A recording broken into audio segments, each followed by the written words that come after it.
অনুরাগের ছোঁয়া ধারাবাহিকের নতুন পর্বে দেখা যায় যে সূর্যকে ভুল বুঝে বাড়িতে ফিরে এবার সরাসরি অর্জুনকে বিয়ের প্রস্তাব দিল দীপা। কোনো সময় না নিয়ে বিয়ে করতে রাজি হয়ে যায় অর্জুন। খবর পেয়ে ছুটে আসে সূর্য। দীপাকে সিঁদুর পরানোর আগেই অর্জুনের হাত ধরল সূর্য। জানিয়ে দিল এই অধর্মটা যেন না করা হয়। কাঁদতে কাঁদতে সূর্য বলে, আমি দীপাকে ছাড়া বাঁচবো না।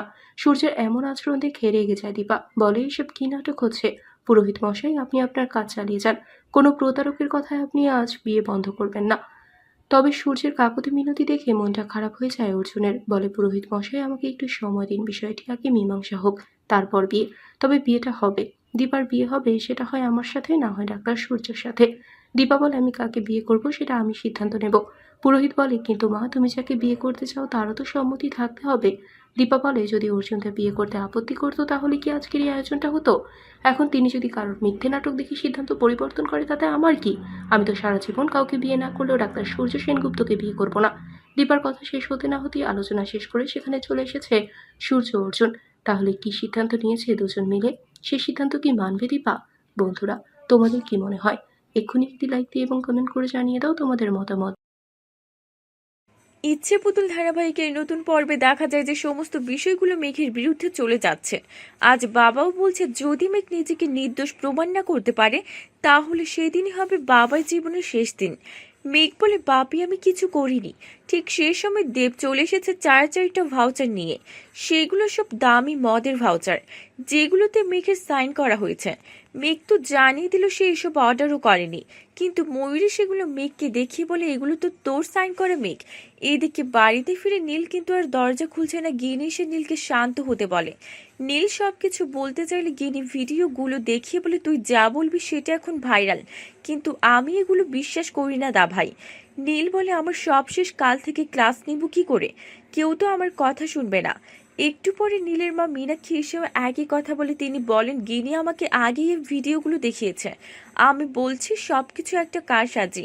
মেয়ে এমন কিছু করতে পারে না। তোমার দেখাটাতে ভুল ছিল। তুমি তো সংশোধন হতেই পারোনি নীল। মেঘ তো ঠিক কথাই বলেছিল, তুমি কখনো সুস্থ হবে না। সময় হলে আবারও মেঘকে ভুল বুঝবে, আর সেটাই তো করলে। ওদিকে ময়ূরী কিন্তু বাড়িতে ফিরে মাকে ভিডিওটা দেখালে মা ফোনটা ফেলে দেয়। ময়ূরী বলে, তাতে করে কি তোমার মেয়ের কলঙ্ক মুছে যাবে মা? মধুমিতা বলে, আমার চোখ খুলে গেছে। মেঘ কখনো এমন পাপ করতে পারে না, আমি বিশ্বাস করি না। অন্যদিকে জিষ্ণু মনে মনে বলে, আমি মেঘকে ভালোবাসি, কিন্তু এত কিছুর পরেও আমাকে ভুল বুঝবে না তো? আমি জানি ও এখনো নীলকে খুব ভালোবাসে, তাই আমি ওদেরকে বিচ্ছেদ হতে দিব না। এমন সময় গিনি আসে জিষ্ণুর সাথে দেখা করতে। জিষ্ণু প্রথমে ভুল বুঝলেও পরে কিন্তু বুঝতে পেরেছে গিনি আসলে মেঘকে সাহায্য করতে এসেছে। তাহলে কি এবার এই দুইজন মিলে মেঘকে নির্দোষ প্রমাণ করতে পারবে? বন্ধুরা, তোমাদের কি মনে হয়? এক্ষুনি একটা লাইক দিয়ে এবং কমেন্ট করে জানিয়ে দাও তোমাদের মতামত। ধন্যবাদ।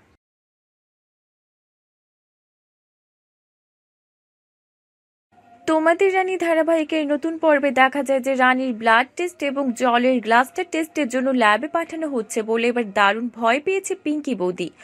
অনিশাকে ফোন করে ডক্টর ভূমি কি চাই সবকিছু বলার পরে পিঙ্কি বৌদি বলে, যদি সবকিছু টেস্ট করে তাহলে তো আমি ধরা পড়ে যাব। রানী যদি এখন সবার সামনে জানিয়ে দেয় আমাকে ওর রুমে দেখেছিল, তাহলে তো সর্বনাশ হয়ে যাবে।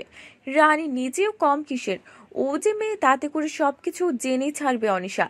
পিঙ্কির কথা শুনে অনিশাও চিন্তায় পড়ে যায়, তবে সেটা প্রকাশ করতে পারছে না। এইদিকে রানীর কথা শুনে রেগে যায় জয়। রানী বলে, হাতে 4-5 দিন সময় থাকলেও আমি আজকে ভর্তি হতে যাব। কথা শুনে জয়ও তার মা খুব রেগে যায়। তারপর বিষয়টি নিয়ে বাড়ির সবাই যখন আলোচনায় বসেছে সেখানেও চলে এসেছে রানী। তাতে করে তো আরো খেপে যায় জয়ও তার মা। মা বলে, দেখেছো দাদা, ছেলেটা আমার সারা রাত জেগে বাড়িতে ফিরে এসেছে। এখন যদি একটু বিশ্রাম নিতে না পারে তাহলে ও কি করে বাঁচবে বলো তো? ওদিকে অনিশা কিন্তু এবার পিঙ্কিকে বলে, চিন্তা করো না, ডক্টর ভূমির যেমন ক্ষমতা আছে টেস্টের জন্য ল্যাব করতে পাঠানোর, আমারও তেমন ক্ষমতা আছে সেই রিপোর্ট ল্যাব থেকে পরিবর্তন করার। তুমি শুধু খোঁজ নিবি টেস্টটা কোন ল্যাব থেকে করানো হচ্ছে। পিঙ্কি জানিয়ে দিল স্পেশাল কেয়ার ল্যাব থেকে। ঠিক সেই সময় মিস্টার গুপ্তা এসে অনিশার কাঁধে হাত রেখে চমকে ওঠে। বলে, কি ব্যাপার বেবি, তোমাকে টেন্স লাগছে কেন? অনিশা এই সুযোগকে কাজে লাগিয়ে একটা রোগীর ব্লাড টেস্টের কথা বলে ল্যাবের সাথে কারোর যোগাযোগ আছে কিনা জানতে চাইলে গুপ্তা জানিয়ে দিল, স্পেশাল কেয়ার ল্যাবের মিস্টার সামান্তা তো আমাদের এখানে একসময় কাজ করতো। অনিশাতের নাম্বারটা নিয়ে ফোনে কথা বলে পিঙ্কিকে জানিয়ে দিল টেনশন না করতে। ঠিক সে সময় পিঙ্কি সেখানে চলে এসেছে। তাকে খুশি খুশি দেখে রানী বলে, কি ব্যাপার দিদি, হঠাৎ করে এতটা খুশি খুশি লাগছে? কোনো খুশির খবর শুনে আসলেন মনে হয়। কথাটা শুনে আবারও ভয় পেল পিঙ্কি।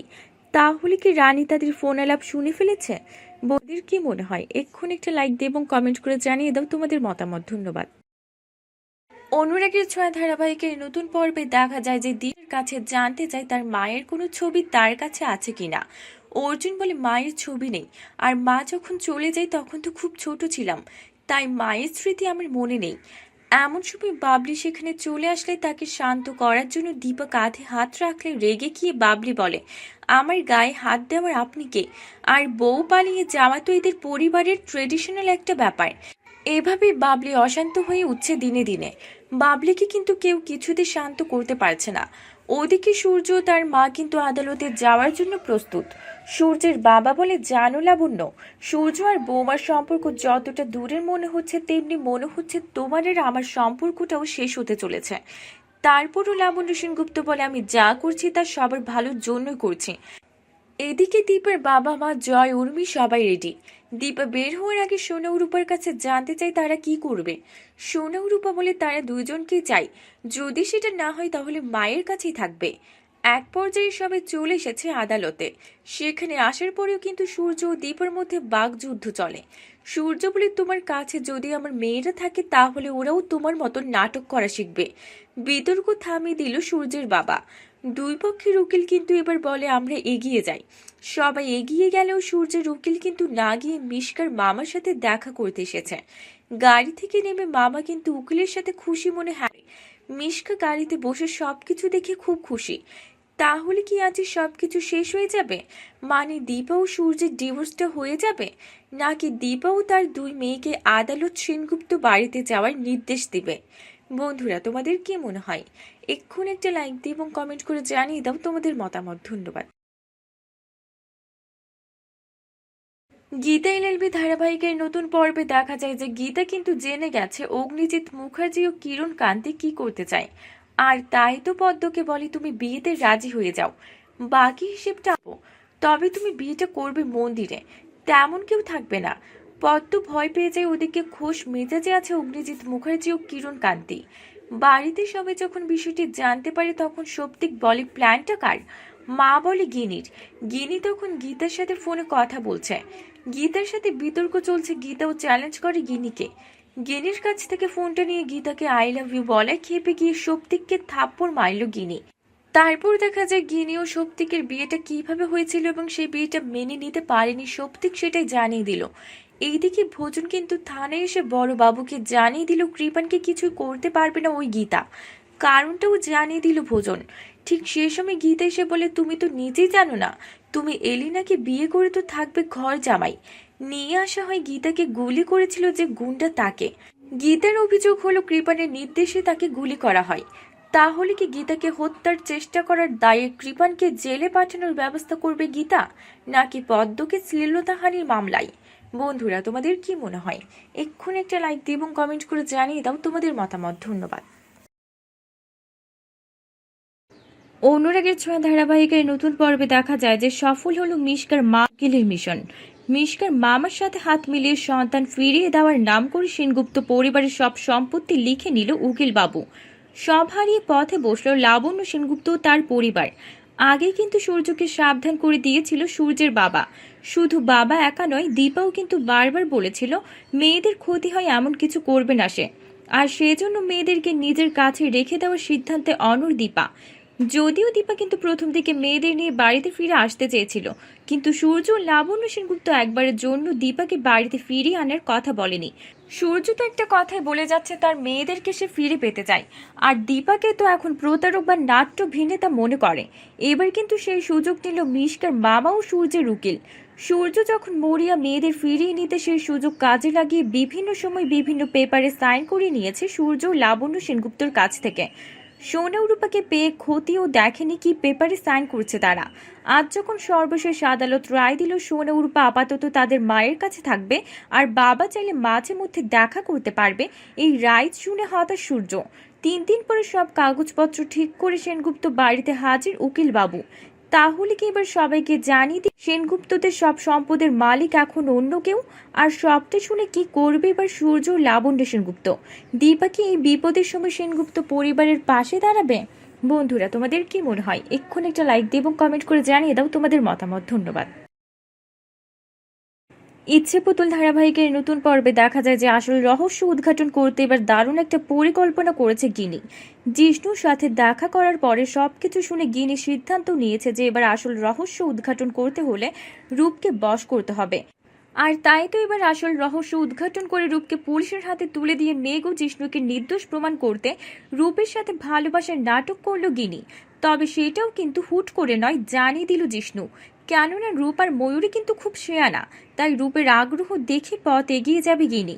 ঠিক আজ রাতে রূপ কিন্তু গিনিকে ফোন করে খোঁজ খবর নেওয়ার এক পর্যায়ে মেঘের ওই ভিডিওটা নিয়ে কথা বলে রূপ। গিনি সুযোগ বুঝে বলে মেঘের মতো নাটকবাজ মেয়ের বিষয়ে আর কোনোদিন রূপের ফোনও রিসিভ করবে না। আমি ওকে বিশ্বাস করে ভুল করেছিলাম। ও উপরেরও খাবে আবার তলারও কুড়াবে। রূপ বলে তুমি তাহলে বুঝতে পারছো মেঘ কতটা স্বার্থপর আর খারাপ মেয়ে। গিনি বলে বললাম না ওই বাজে মেয়েকে নিয়ে কথা বলবে না। এভাবেই রূপকে বোকা বানাতে থাকে এবার গিনি। রূপ কিন্তু খুব খুশি গিনির কথা শুনে, তাই তোর পুরাতন সম্পর্কটা আবার জোড়া লাগানোর প্রস্তাব করে রূপ। গিনি বলে ভেবে দেখতে হবে, আমাকে 2 দিন সময় দিন। তাহলে কি এবার এভাবে রূপকে বোকা বানিয়ে প্রেমের ফাঁদে ফেলে আসল সত্যিটা উদ্ঘাটন করতে পারবে গিনি? বন্ধুরা, তোমাদের কি মনে হয়? এক্ষুনি একটা লাইক দিয়ে এবং কমেন্ট করে জানিয়ে দাও তোমাদের মতামত। ধন্যবাদ।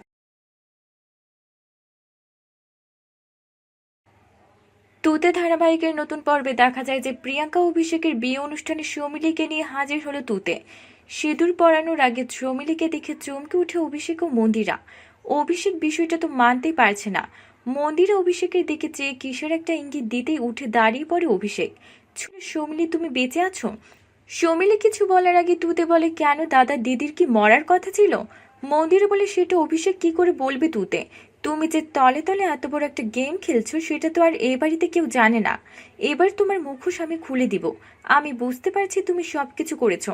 অম্বরীশ, তুমি ভাবতে পারছো তুতে আমাদের সবাইকে বোকা বানিয়ে কিভাবে ধোকা দিল? সৌমিলি বেঁচে আছে ও জানতো, আর সৌমিলিকে মিথ্যা মরার নাটকটাও ওর ছিল।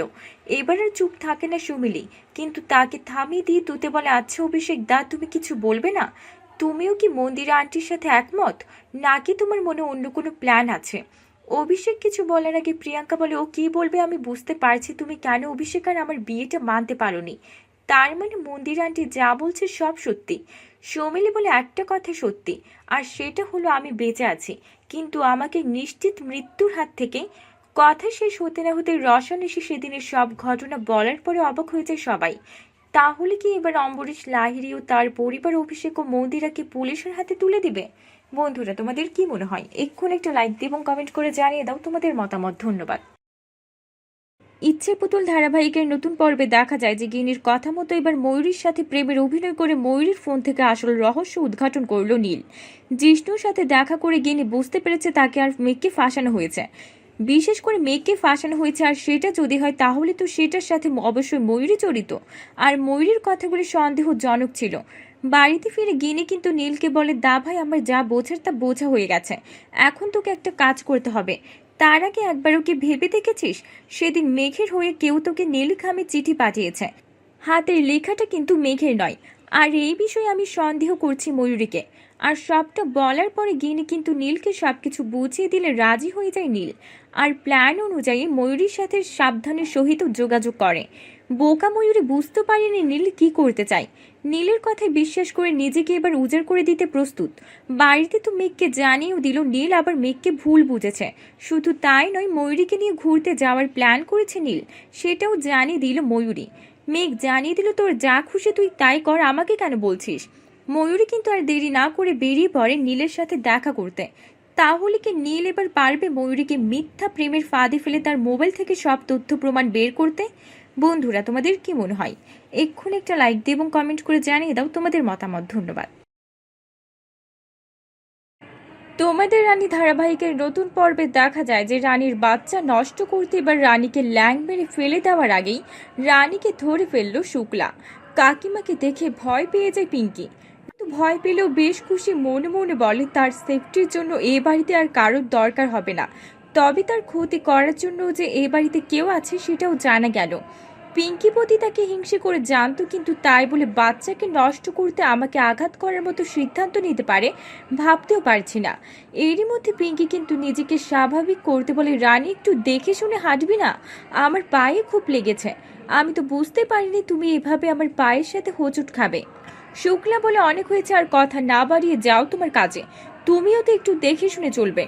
তুমি তো জানো রানী একটু অন্যরকম, নিজের উপরে ওর কন্ট্রোল নেই, সেখানে অন্যকে কিভাবে নিয়ন্ত্রণ করবে ও। পিঙ্কি মনে মনে বলে, যাক কাকিমা তাহলে কিছু বুঝতে পারেনি, এখন যাই আমার কাজে। শুক্লাও মনে মনে বলে, আমি সবটা দেখেছি পিঙ্কি, কিন্তু আমি অতটা বোকা নই ছোটদের সামনে তোমাকে ছোট করব। তাহলে কি পরে পিঙ্কিকে সাবধান করে দিবি শুক্লা? বন্ধুরা, তোমাদের কি মনে হয়? এক্ষুনি একটা লাইক দিয়ে এবং কমেন্ট করে জানিয়ে দাও তোমাদের মতামত। ধন্যবাদ।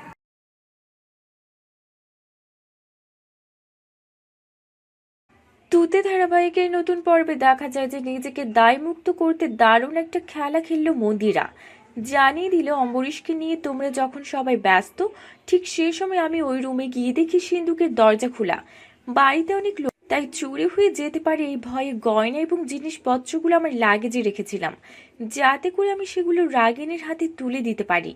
এবার রাগিনী বলে, তোর এসব বানানো গল্প আজ আর কেউ বিশ্বাস করবে না মন্দিরা, কারণ আমরা সবাই যখন জানতে পারি সিন্দুক ফাঁকা তখন তুইও ছিলিস, কিন্তু তুই তখন তো কিছু বলিসনি, পরেও কিছু বলিসনি, উল্টো গয়না চুরির অভিযোগটা তুদের ঘাড়ে চাপাতে বারবার তুদের নাম বলে যাচ্ছিলে। মন্দিরে বলে, রাগে সব করেছি, অম্বরীশ তুমি আমাকে ক্ষমা করে দাও। অম্বরীশ বলে, আমার কাছে নয়, ক্ষমা চাও তুদের কাছে। অগত্যা মন্দিরা তুদের কাছে ক্ষমা চাইলো। তারপর অম্বরীশ জানিয়ে দিল, আজ থেকে অভিষেকের দেখাশোনা করবে প্রিয়াঙ্কা, তুমি আজই চলে যাবে।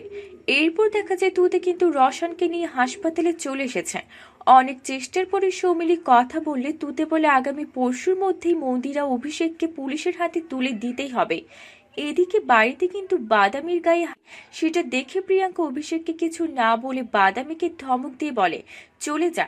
বাদামি চলে গেলে অভিষেক প্রিয়াঙ্কাকে বলে, পরশু তো পারিবারিকভাবে তোমার আমার বিয়ে। প্রিয়াঙ্কা বলে, হবে না এই অনুষ্ঠান। তাহলে কি হবে পরশু? বন্ধুরা, তোমাদের কি মনে হয়? এক্ষুনি একটা লাইক দিয়ে এবং কমেন্ট করে জানিয়ে দাও তোমাদের মতামত। ধন্যবাদ।